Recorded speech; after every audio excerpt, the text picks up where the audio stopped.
The disc problem causing the nerve root compression.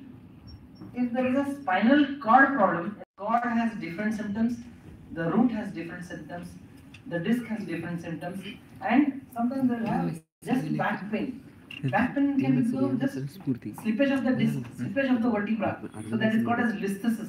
So because of the listhesis, the vertebra will slip and they will have a different back pain. So these things are very important. So just back pain, don't give analgesics. We should analyze what are the detailed symptoms he has. You should ask him more questions like whether you have any radiating pain, whether you have only back pain, whether you have back pain along with bowel and bladder incontinence, whether you have a radiating pain and numbness in the fingers, numbness in the hands. Sometimes the toes will be weak. So these are symptoms we should ask them, and sometimes the patient doesn't know. They'll be illiterate. They'll just tell back pain, but we should ask them more. What kind of radiating pain you have? How far you can walk?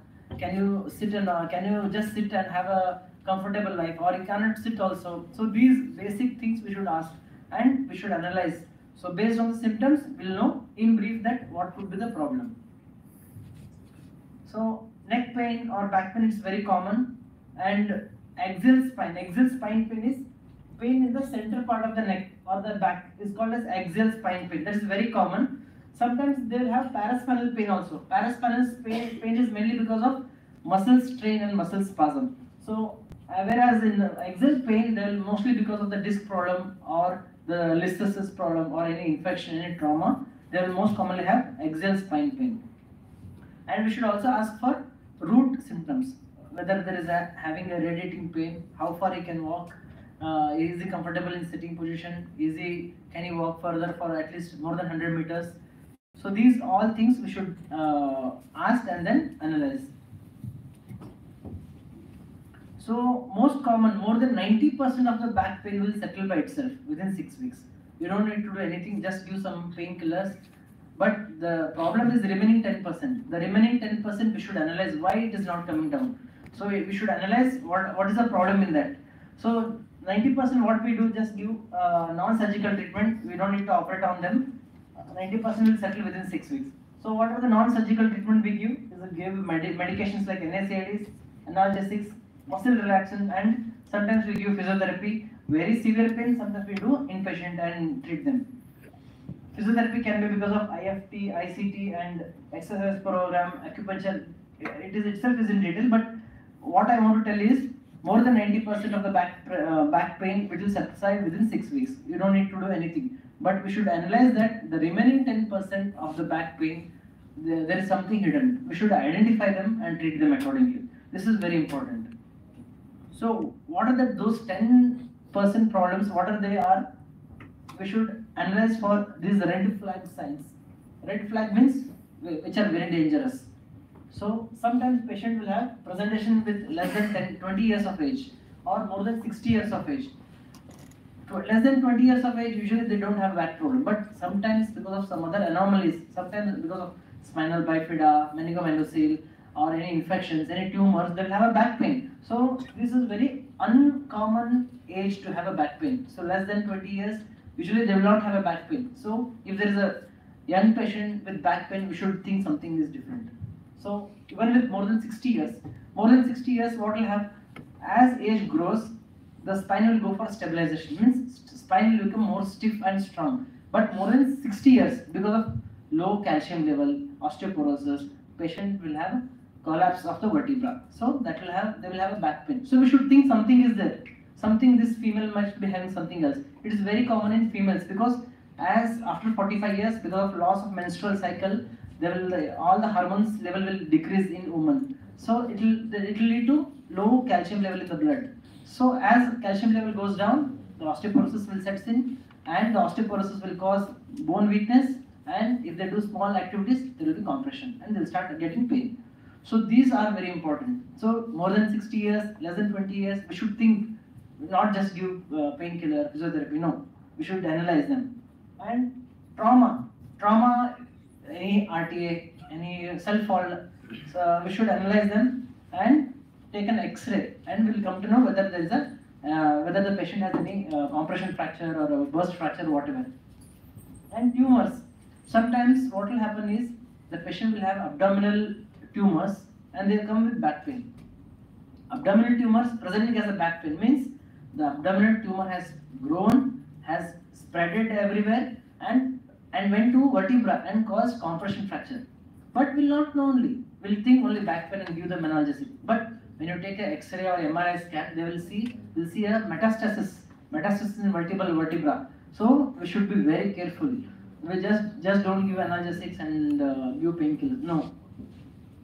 And radiating pain. Radiating pain, many times what will happen is the patient comes with just radiating pain. We'll give analgesics or anything. Again, he will come back after 1 week. It is not subsiding. Again, after 1 more week, he will come. Sir, it is not coming down. What kind of doctor you are? Please see correctly. So they will tell. So radiating pain is very important. Radiating, whether it is in the thigh, in the leg, or in the toes. Why? Because each level has different kind of symptoms. L1, L2 compression will have from below L2, everything will go. Everything will become weak. Means hip joint is mainly supplied by L2, knee will be supplied by L3, ankle will be supplied by L4, and toes will be supplied by S1. So in L4, L5 is affected. L5 is affected means 2, 3, 4, 5. The toes will be weakened, not the hip. So each level has different kind of symptoms. So this is very important. While examining also, if there is a tenderness in L4, L5, if the patient has L4, L5 tenderness, go and see ankle and toes. That is very important because the patient will have weakness in ankle and toes.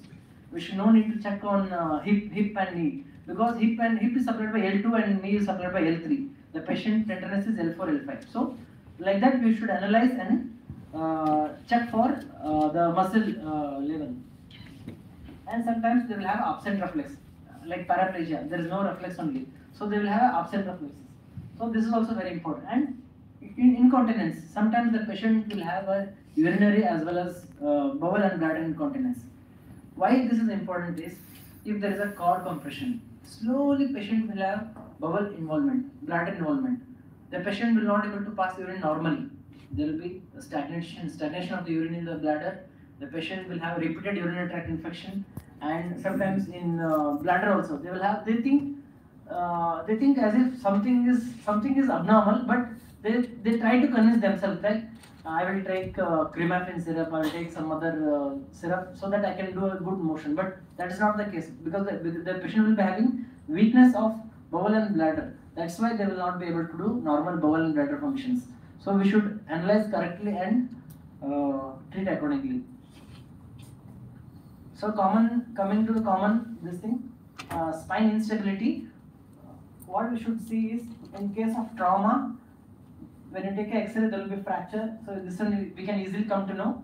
What we should see is if there is less than 50% compression, you don't need to do anything. Just give belt support, give calcium supplements. Try to avoid give some bed rest for 6 weeks. Try to avoid heavy activities. It will subside by itself. But if it is more than 50% of the vertebral compression, the patient may require fixation. What kind of fixation? You can put a pedicle screws. You can put a bone cement inside the pedicle screws.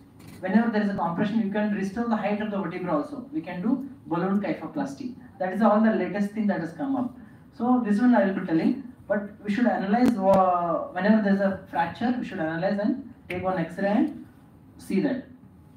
And sometimes there will be pathological fractures. Pathological fractures is mainly seen in metastasis. Whenever there is a patient is having a cancer patients, because of the metastasis, they will have a collapse of the vertebra. So that time also the patient will have pathological fractures. That also we should see in X-rays. And sometimes they will have listhesis. One vertebra and the one more vertebra, they will slip here. You can see here, there is the slippage of the disc, the slippage of the vertebra behind. This happens mainly because there is a loss of bone connection here. You can see here, there is no bone connection between these and this vertebra, L5 and S1. Because of loss of support, the vertebra, and because of the normal lumbar lordosis, this is a normal curvature. Normal lumbar is lordotic. Means this is the normal lumbar lordosis. Because of loss of bony contact, the S1 will go for listhesis. Whenever there is a listhesis, the patient will have back pain. So instability, patient will have more back pain than radiating pain.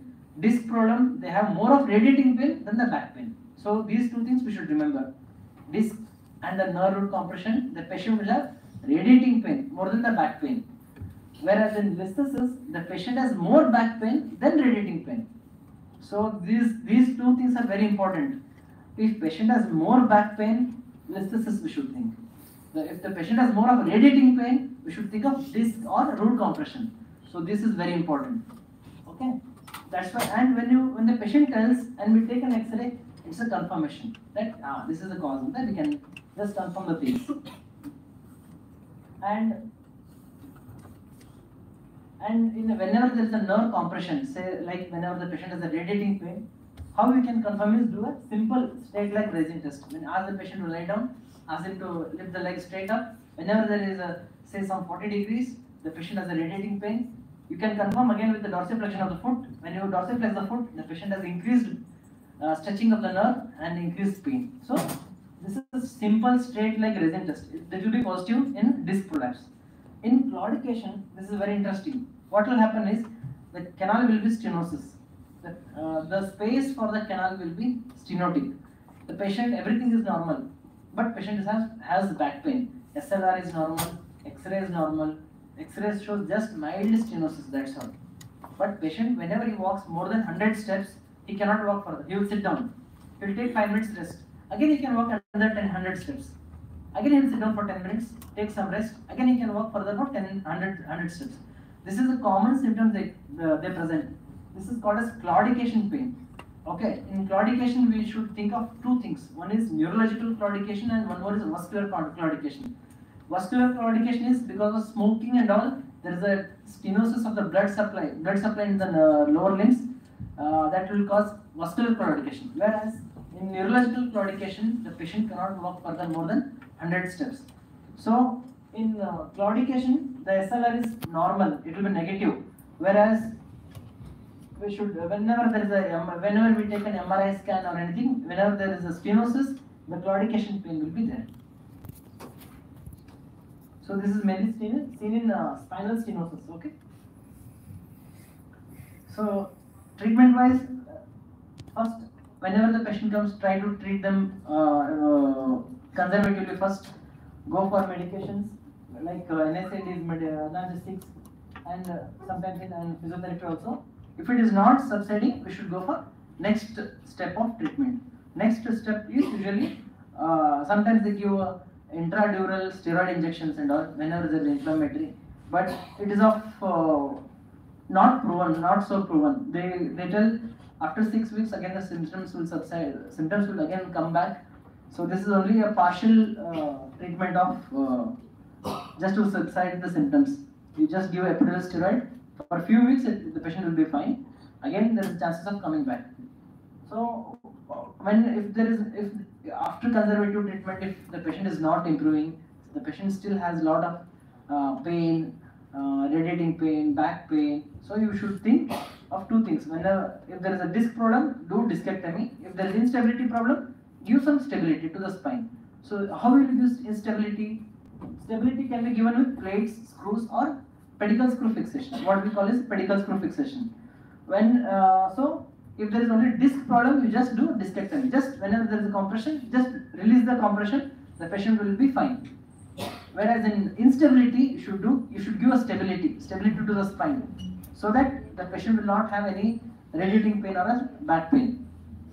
So in doing a discectomy, there are so many techniques. One is, this is a disc, this is nucleus pulposus, this is the cord, these are the roots, this is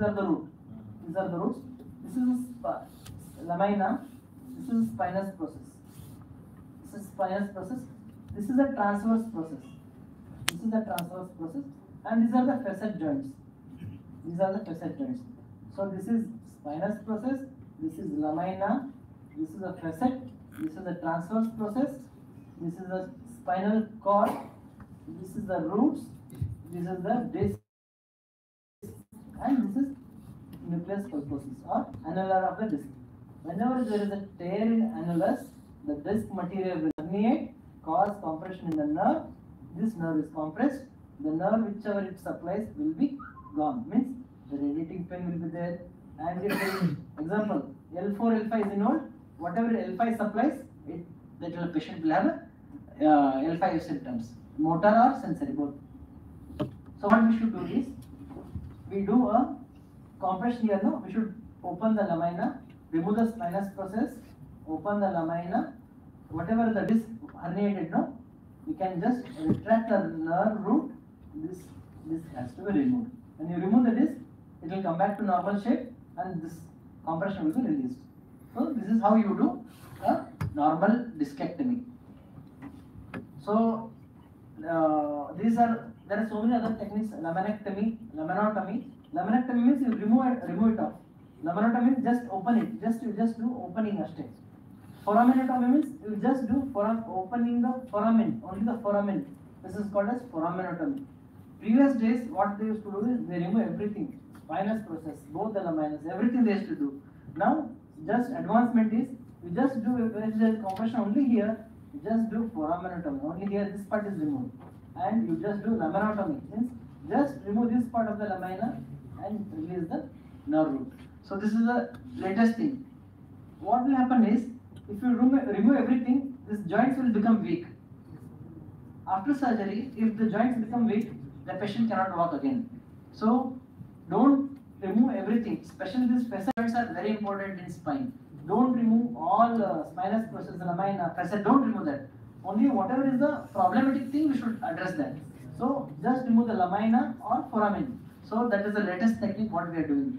Laminectomy and foraminotomy. Foraminotomy is just the foramen is decompressed. Wherever the nerve root goes, the foramen is decompressed, not the entire lamina, not the entire spinous process in the lamina. So this is one thing we should very upcoming now. And instability. So whenever there is instability, you fix with the screws here. You can see the screws here. For L5 and S1, these are the pedicle screws. This is for L5 and this is for S1. The screws are passed within the spinal. This is vertebra. This is the pedicle, and we put the screws there. Put a connecting rod, and so that there will not be any slippage of the vertebra. So the patient will have good stability of the spine. So the patient will have relief of symptoms. So the latest in this is, what we do is, whenever there is a disc collapse, whenever there is a collapse also and the lysis both, we have to restore the height also, and that translation also we have to fix it. So we put a graft here. We put a graft here, put a cage here. In between the disc, we put a graft or cage. That is called as spine fusion surgery. Means we fuse one vertebra with one more. We fuse them with pedicle screw and the graft. So that is called as spine fusion surgery. That is the latest thing what we are doing now. We can do with just plain bone graft. We can do with PEEK cage. We can do with titanium cage. We can do with bull cage. Anything we can do. So minimal. These are the minimal invasive spine surgery is very upcoming. What we used to do is, if there is a problem like L4, L5, one level there is a compression, we used to open this much big, 10 cm incision. Now we don't take 10 cm, we take only 2 to 3 cm incision. We check in the CR, we check in the MRI, where is the level. Just take only 2 cm incision, go deep, put a retractors, put a scope, tubular scopes. Wherever there is a compression, just do laminectomy, release the roots and come back. That's all.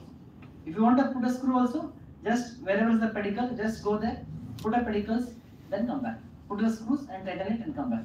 Because what they used to do previously is, they used to open 10-15 cm incision.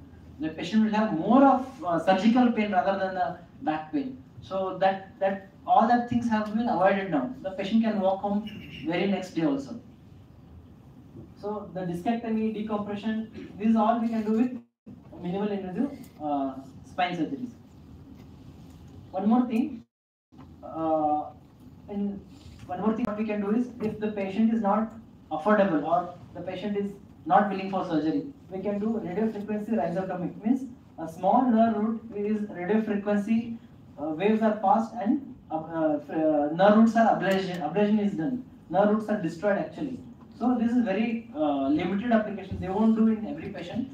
especially in cancerous patient, where they cannot live for a few more months, or few more weeks, or few years also they cannot survive, and we can't do surgery for them, but they have pain, severe back pain. What they will do is they will go there, put a needle, just destroy that nerve, whatever the compression nerve is there, just kill it with radio frequency ablation. The patient will have relief of symptoms. So this is very rarely done, and it is not commonly used also. Balloon kyphoplasty. What they used to do previously is, if there is a compression here, more than 50% compression of the vertebra, we just used to put a screws. But height, whatever height is gone, is gone. We never used to increase it and make it like before. But now what we do is, you can see the pedicle here. Through the pedicle we pass a gauge. You can see the inside the vertebra. You can see the needle going inside. Then we'll put the air inside the cannula, so that it will become, when the balloon expands, the height of the vertebra will also expands. After expanding, we put a cement. This is cement, so that it will not collapse. So we maintain the height of the vertebral body by putting a cement. This is called as balloon kyphoplasty. See here, this is a compression here. This is a compression of the vertebra. Put a needle, inflate the balloon, put the cement, come back. You can see the restoration of the normal height. But very important is, if there is a fracture here, if you put it back and go into the canal and burn your spinal cord.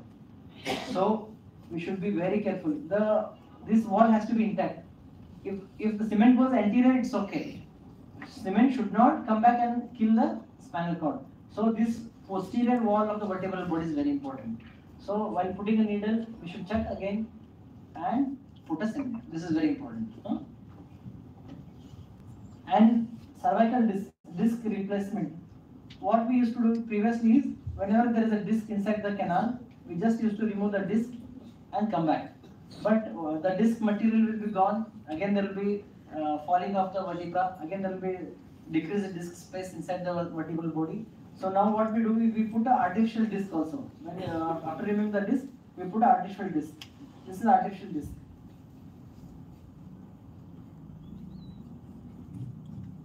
So previously we used to put a plate and screw like this, so that they say sometimes the movement will be decreased because of plating and making us two vertebrae as a one.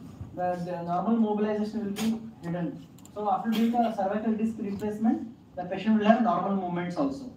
So this is very latest what we are doing now. And this is what I told. Previously we used to take 15-20 cm incision. Now we do only small tubular opening. And inside this we'll go and remove the disc, whatever it is. So this is minimal access spine techniques. So this is again, the tubes are passed here. You can see the tubes. This is a tube here. Whatever is the foramen, that foramen is addressed. The lamina is removed. The foramen is removed. The disc material is extracted, and only 2 to 3 cm incision is made. So this is the latest technique what we are doing.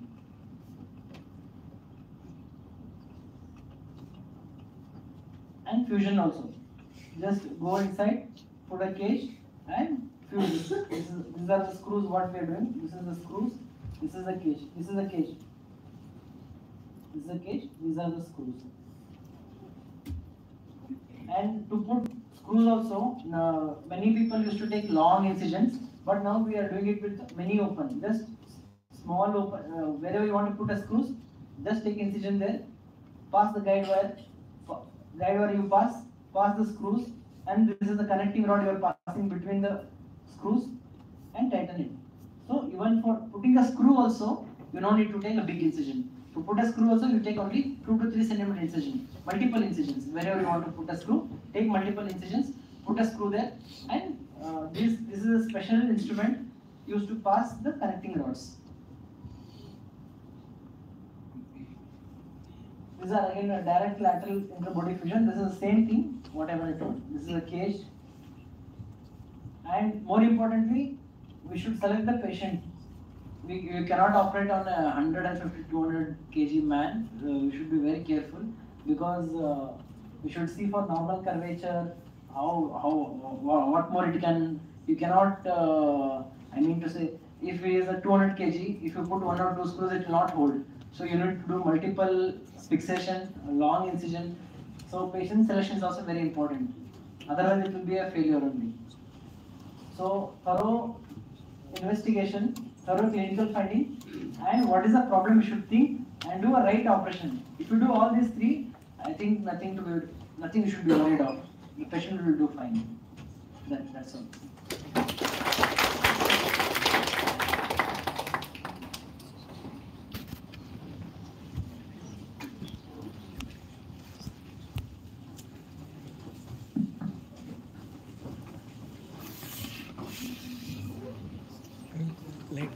Light.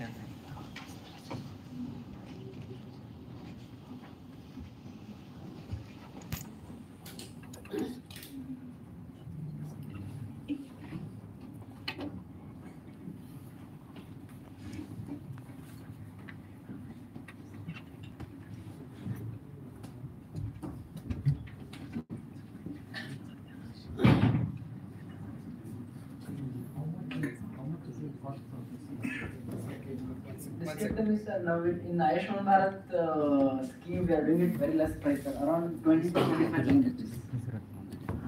That's all. 2-3 days, that's all. 2-3 days.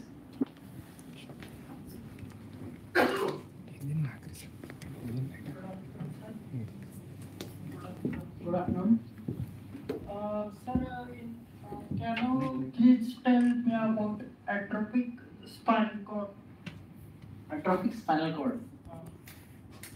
Atrophy is why? Is it because of age, or what is the cause for atrophy? No cause. No cause. No genetic, no any at the age of 20. Only spinal cord is not, or brain also? Cerebellum. Cerebellum and spinal cord. Spine, yes. It's because what will happen is, at the time of birth, if there is a decreased oxygen supply to the brain and spinal cord, it will go for atrophy. So later, when the child grows up, they present with atrophy of spinal cord and brain also, cerebrum, what you are telling.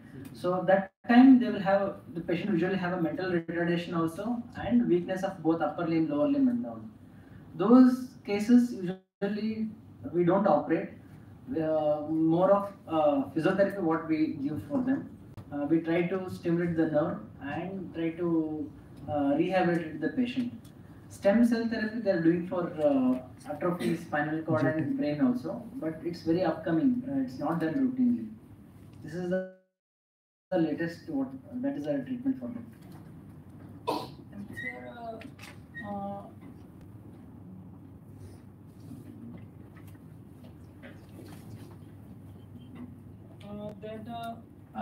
at birth, cerebral atrophy and spinal cord atrophy happens.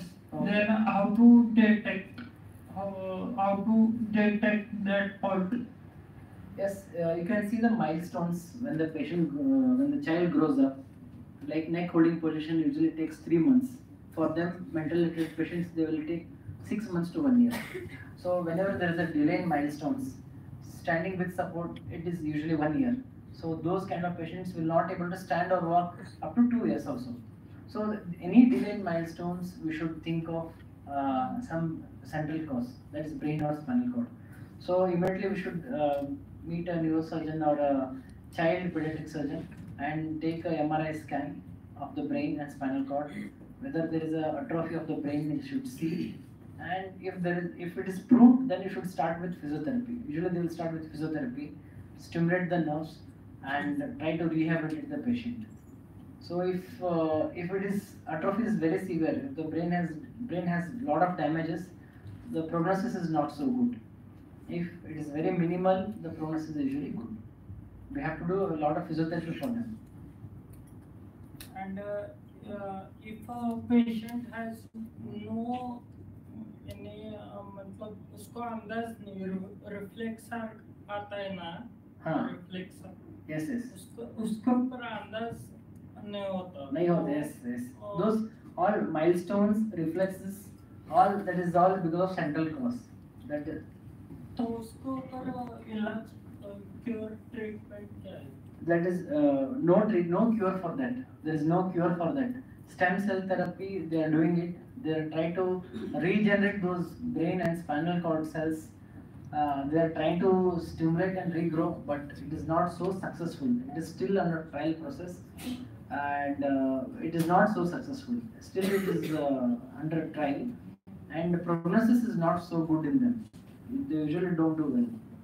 Even in traumatic paraplegia and all, patients with accidents, they will lose all both the lower limbs.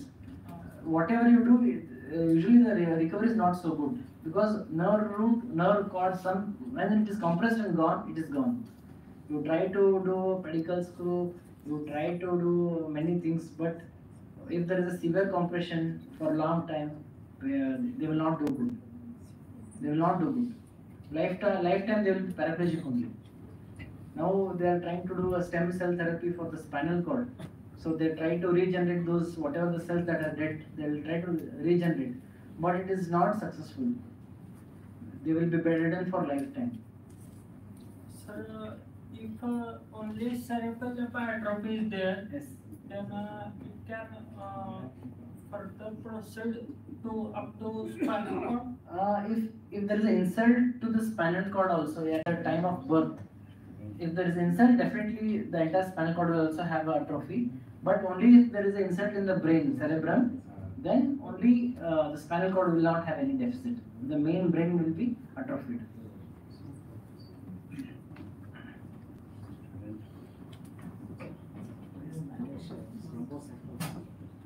Sir? Lumbosacral? Transabdominal fractures or what? Anomalies, okay. Sir, anomalies, what they do is meningomyelocele and this thing, they do first nerve conduction studies. Whether the nerves are good or bad, first they will see. If the nerve is functioning good, then only they will operate. If there is, first of all, nerves are only weak, even if you do surgery, it will be of no use. Usually what will happen at the time of birth, since birth only they will have spina bifida and meningomyelocele.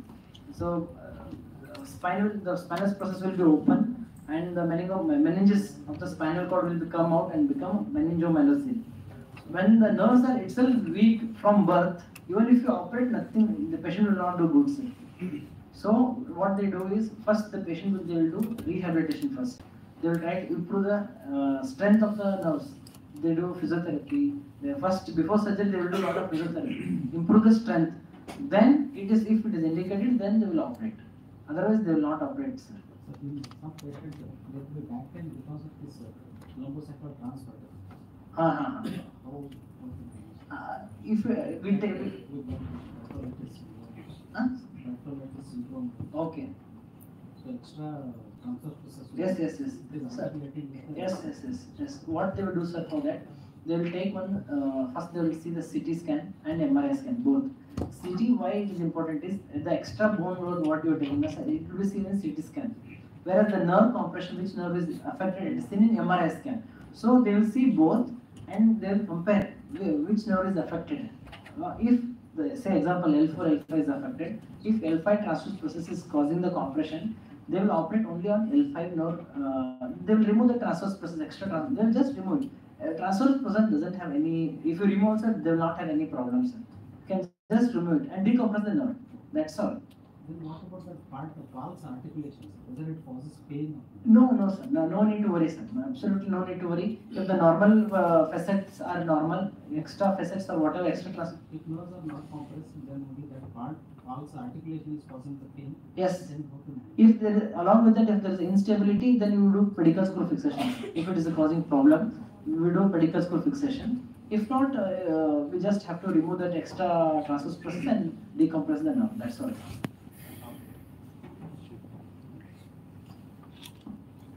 In selection of patient, we have taken only the build of the patient. But what according to the age of the patient? What age you select? Yes. Like we should see everything in the patient, like what is his needs. Say like 70-year-old Ajji, small disc, don't operate. 25-year-old boy, severe disc, you operate. Because the lifestyle of 20-year-old boy and 60-year-old, 70-year-old is totally different. Even mild to moderate also you can treat conservatively in 60 years because her needs are only very limited. She just walks around, cooks, and sits and sleeps. That's all.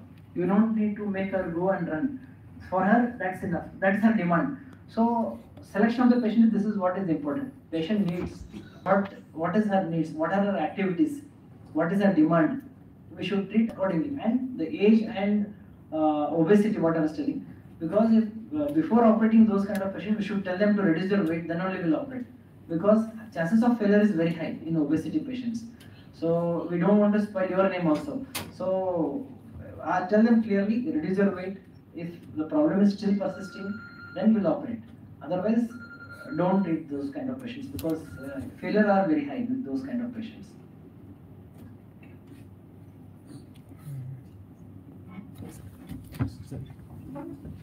In many spinal surgeries, sir, after the post-surgical complication, some patient may, the doctors may advise like don't heavy weight lifting, don't lift heavy weights and restricted movements. Yes, yes. In rural areas, many people are scared, Yes, yes. and if they left, means there may be a post-surgical complication. Yes. How to prevent that post-surgical complication, and it is not possible to follow that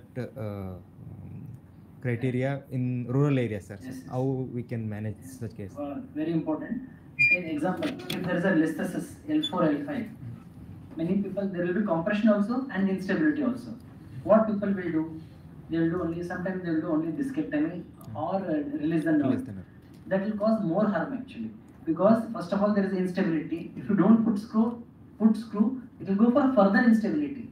Because you will remove the bone, you will remove the disc. So the strength of that spinal cord will go off. So after, when the patient start walking, patient again the vertebra will again slip more. So selection of the patient is very important, and we should put a screw for that. If you don't put a screw, again it will go for further slippage, further listhesis. So whenever there is a small disc, we should take 2 X-rays, forward bending and backward bending. See for any listhesis. If there is instability, put a screw. Don't take chance, put a screw. Then you will not have any failure. If you just do discectomy and come back after 1 month, patient will have back pain. Again, slowly after 2 months, patient cannot walk also. So we should see what is the problem and whether we should be very careful. Whether we should put screw or not, we should see first. If any slight doubt, put screws. And so that there is no failure. So many people, what they do, they take on X-ray, they take on MRI, compression is there, stenosis is there, they do discectomy. After 1-2 months, the vertebra will go for listhesis. So that is not correct. First only, at the time of surgery only, we should take one lateral view, flexion extension view, whether there is any instability we should check, then we should operate. If there is instability, put screw on for surgery only. Immediately we put the screws. Don't take chance. Then restricted movements, sir. Restricted movements now with all pedicle screws you can do. We usually tell 10 to 15 days don't do heavy activities, but he can do normal walking and normal climbing. He can do without any support. After 6 months, after 6 weeks to 3 months, he can do all his activities. He can do everything. He can travel. He can do all his activities. Lift weight also. Thank you, sir. What type of surgical modalities you follow in case of Syringomelia, what they do, sir, in syringomelia, we remove the meninges, extra meninges, whatever has come, we remove the meninges and redirect that nerve roots into the canal. The roots would have come out, so we redirect the roots into the canal and do suturing and closure of the meninges. That's all, sir. That's it. what clinical manifestation is surgical intervention? If they have progressive neurological deficits, like patient is having meningomalocele, he is a 20-year-old boy, patient is normal, after 1 more year, say 21st year, the patient develops radiating pain and bowel and bladder incontinence. So that is the indication. All these 20 years he didn't have any pain, but 21st year he is developing bowel and bladder incontinence and loss of power in both the lower limbs. So it's a progressive neurological deficits. So it is indicating that you have to operate. If he doesn't have any symptoms, even he has laryngomyelitis, you don't need to operate. Only so which cause pain and symptoms you should operate.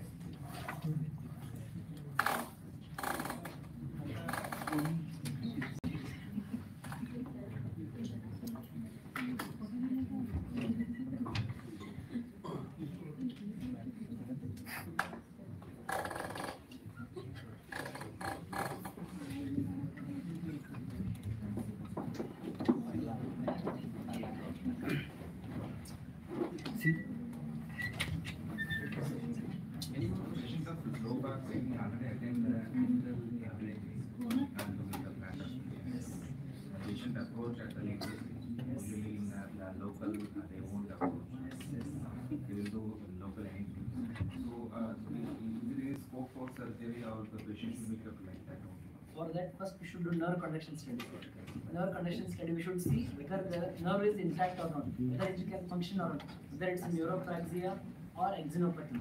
Neuropraxia will have slight less power, but axonopathy will have complete loss of power in the nerve.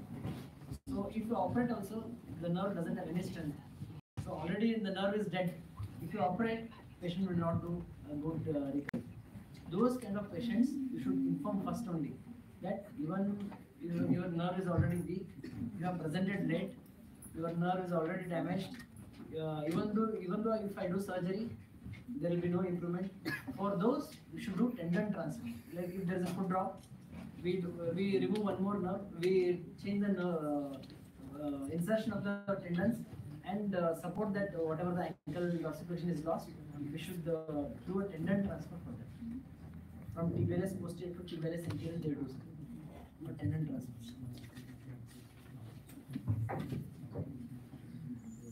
Only neuropraxia, you can tell them after surgery you should go for physiotherapy for 6 weeks to 2 months. Then there is a chances of recovery. If axonopathy and all, if there is a complete loss of nerve damage, even though if you operate also, there is no improvement.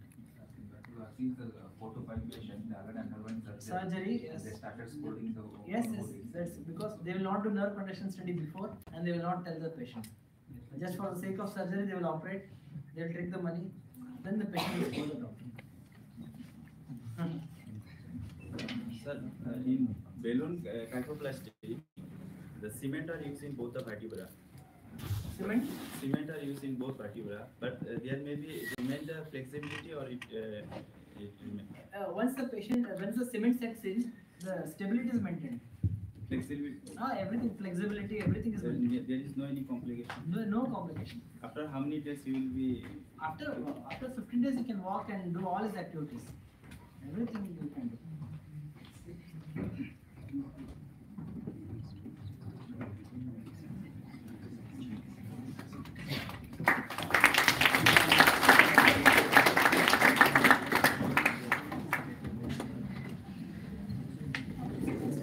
Now I request Dr. Hirappa Udetmani sir, Department of Chikinsa, to propose vote of thanks.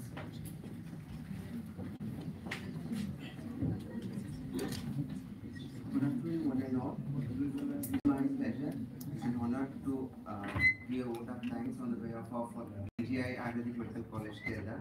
So we are very much fortunate of our two guest speakers about management of infertility and recent advances in the spine surgery. So I am very much thankful to Dr. Vijay M. Dadevan sir. Thank you, sir, for your very much thankful to Dr. Neha V. Dadevan ma'am for the management infertility in the management guest speaker. And also I will thank to our DJI chairman, Dr. M.S. Danivan sir, for supporting and enhancing this type of CME in our institute. And also I am thankful to our principal, P.P. Apran sir, and vice principal, Dr. B.B. Ugare sir. Thank you, sir. And now I thank all the dignitaries, delegates who are attending here for giving the valuable time for the CME. Sir, thank you so much, and thank you, ma'am, for attending this CME. And I thank all the teaching staff who are attending the CME, and I thank the team, Mr. Dushan's team for supporting the CME. And last but not least, I thank Bhava Prakashak team and final year students who are running the organization of the CME and the PG scholars also. Thank you again. And lunch is arranged in the BMS mess. Please join for all the delegates and teaching staff. Thank you.